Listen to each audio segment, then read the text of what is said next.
Hey, Mr. Manly here with lesson number 604 in How to Be Manly. I know an attractive woman, Olivia, who's very nice. I enjoy her company, but she's a single mom. And that breaks one of my 3 rules of dating. The other 2 being married and, of course, too young.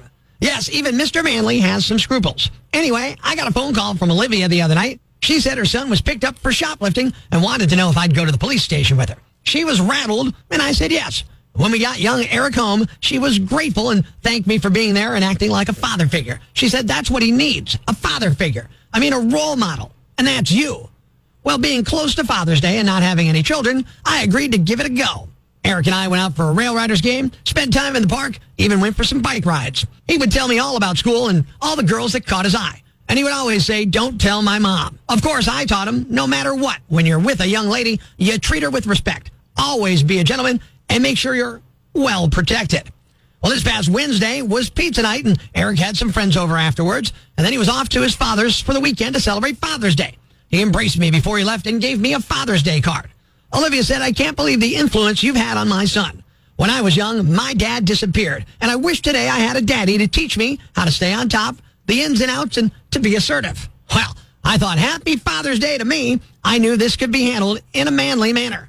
If you ever find yourself in a similar situation, follow along in your manly manual, page number 604, and repeat after me.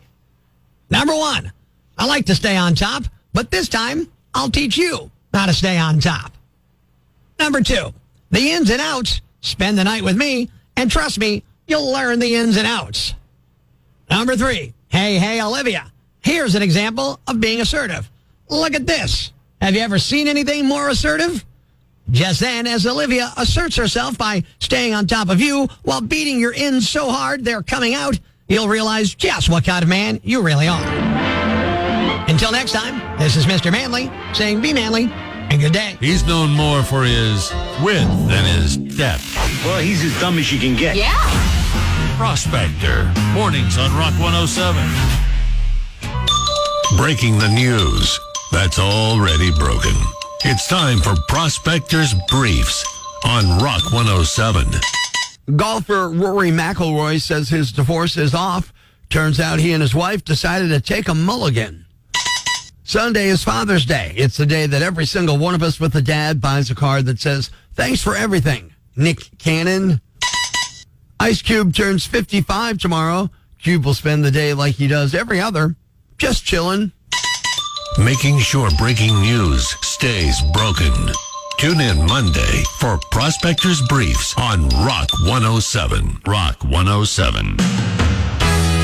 This morning's show proudly presents Real Men of Genius. Real Men of Genius. Today, we salute you, Mr. Kids Won't Call on Father's Day. Mr. Kids Won't Call on Father's Day. There you sit in your sausage-stained undershirt, wondering why your precious little angels haven't called their pop.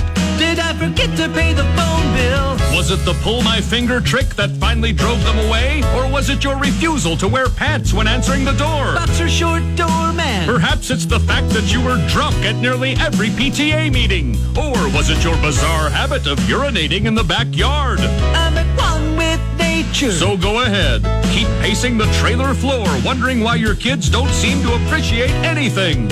Because after all, there's still a good chance you'll get a call on Father's Day from the ones you don't know about. Mr. Kids Won't Call on Father's Day. The following rant may cause you to pull your hair out, scream at the radio, punch the dashboard. Complaints should be addressed to loudmouthyambag@rock107.com. Hey, I'm Rock 107's Prospector, and here's what has me, Jack. I'm getting a little sick of outdoor dining sections at restaurants. And I see this every day, and I simply just don't get it. First off, I hate eating outside. What am I, homeless? We have invented shelters for a reason. Let us eat in the climate-controlled section where there are far less bugs flying around. I remember once I got talked into eating outside at Secrets in Ocean City, and a seagull stole my French fries. Why would I want to do that again? But here's what really galls me about the Sidewalk Cafe, and I see them pop up all over the place. They're taking up sidewalk space in a busy downtown area. I'm just trying to get from my parking garage to work, and I got to dodge patio furniture with spoked umbrellas on the sidewalk, no fenced-in area, left out all night, wind knocked them over. What the heck? And of course, I'm trying to avoid walking in the streets, so I have to walk incredibly close to the patrons who are eating. I've actually knocked a fork out of a guy's hand once. I wonder, does the business owner need a permit for this? If so, do they even look at the place these idiots want to put their tables? Here's the worst part. The one place by the station has their daily meetings outside at the tables. I got to hear the chef yammering out about push the potato soup because it's about to go bad. Real nice. I'm Prospector. I'm for the people. Who's with me, man? I gotta go crazy, man. Ever see the crazy guy screaming at the wall outside the Times building? Where does this rage come from, my son? Tweet us with hashtag #IFoundProspector and we'll come and get him. Prospector, mornings on Rock 107. Hey, life's pretty tough right now. There's plenty of bad news, but it's not all bad. It's time for the brighter side of Prospector on Rock 107. A scuba diver in Myrtle Beach was searching for someone's lost phone in a lake, but found something else instead. A bracelet honoring a former cop named Gary Walker, who died early on in the pandemic. His wife lost the bracelet in the lake 3 years ago and never thought she'd see it again. She says it feels like her husband was looking down, trying to figure out a way to get it back to her. Thanks. We needed that. The brighter side of Prospector on Rock 107. It's classic rock. Don't forget to call your dad for Father's Day this weekend. Hopefully, you never had to call him about some, other things. It's the Prospector Show on Rock 107. And Kate, you get sick. Who are you calling? Are you calling mom or dad if you have to call somebody who's sick? I do call my dad. Oh, really? I do. That's shocking to me. Now you crash your car into a tree. Who are you calling? When I got T-boned, I called my dad. Really? So Yeah. you just ignore your mom then? You never talk to her? I call my mom for silly, stupid stuff. Okay. But when stuff is going When serious. stuff is going down. Well, here's the thing. My father works at a hospital, so, I know if I don't feel good or if I get injured, Yeah. Oh, that makes Call sense. my Yeah, dad. call your dad for that kind of stuff. So there was a big study about this kind of stuff, and they found that emotional things kids tend to call their moms. Serious stuff you tend to call your dads. yeah. Okay. Now, if you ended up in jail, who are you calling? Neither. Okay.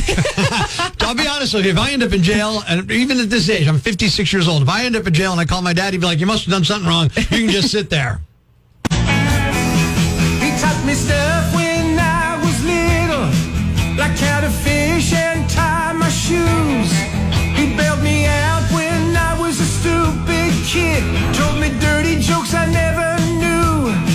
He'll get a case of beer, and it's me he'll be sharing it with. He gets a sappy card. My old man is down with it.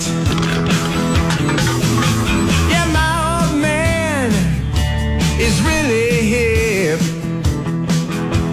Ladies and gentlemen, grab the kids, call your neighbors, and gather around the radio.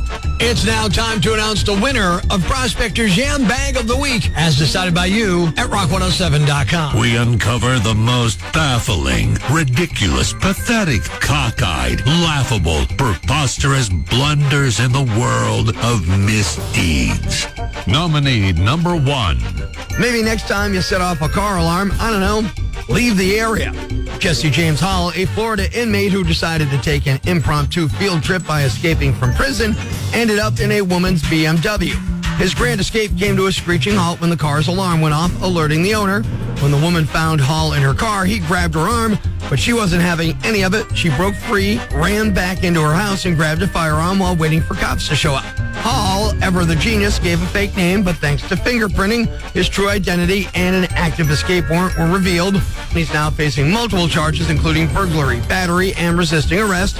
He's held without bond. Hall has pleaded not guilty to his new charges and has a court date set for June 26th. Nominee number 2.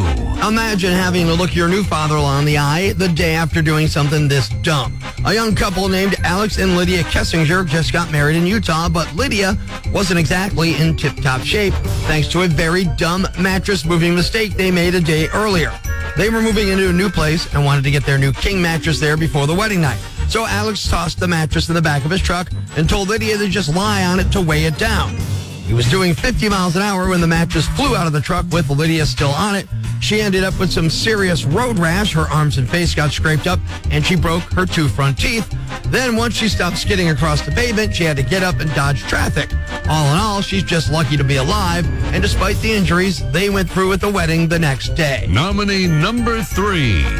On the Transformers, Optimus Prime once said, sometimes even the wisest man or machine can make an error. And maybe that's what's happened here. Police in Austin, Texas have charged Optimus Prime for driving a stolen vehicle. Not the character Optimus Prime, a 37-year-old guy named Optimus Prime Blakely. Optimus was stopped by officers last week and was seen driving a vehicle that was reported stolen. Optimus was taken to the Travis County Jail and is being held on $8,000 bond.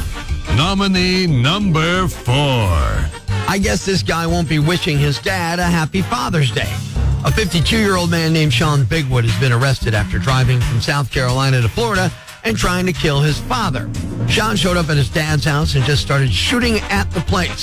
He fired dozens of shots, and he did hit his father and his father's friend who was there to help his dad set up a pig trap. Sean's dad knew he was the shooter when he called 911. He said, quote, "I can't believe my a-hole son shot me up." The motive was supposedly a property dispute, but the father and son haven't been on good terms for a while. And the winner is The woman who secured a mattress to a vehicle by lying on top of it. You're lucky you just knocked out some teeth and got some road rash. It could have been a lot worse. You're the Yam Bag of the Week. Keep it here for all the nominees for Prospector's Yam Bag of the Day, weekday mornings on Rock 107. Thanks for listening to Prospector's Prime Cuts podcast. Be sure to catch us live weekdays from 5:30 to 10 a.m. on Rock 107 or online at rock107.com or the Rock 107 app, a free download for your Android or iPhone. Subscribe to the podcast on Apple Podcasts, Google Podcasts, Spotify, Stitcher Radio, or wherever you get your podcasts so you never miss Prospector's Prime Cuts.